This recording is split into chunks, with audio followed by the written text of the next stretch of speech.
زه یقیني یم که چېرته دا جینۍ ژوندی وې او دې اعلان کړی وې چې سبا به په پېښور کې په پلانکي ګراونډ کې زه تاسو سره ملاقات کوم، نو زما دا یقین دی چې په زرګونو ځوانان به چې دې ته راټول شوی وي. دا ځکه چې د دوی رشته هغه د هوس او د شهواتو ده. زموږ معاشره چې ده هغه بیماره شوې ده، زموږ ځوانان، زموږ پیغلې، هغوی ته چې ده دا بیماري لګېدلې ده او نن چې هغه مړه ده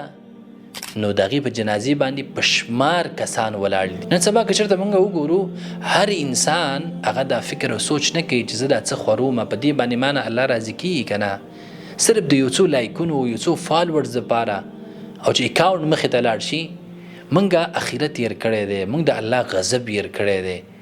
موږ د الله نافرمانۍ کې دومره تللي یو، دومره د غفلت په خوب باندې ویدي یو چې د هر څه موږ هېر کړي دي. زما ډېرو محترم ورونو،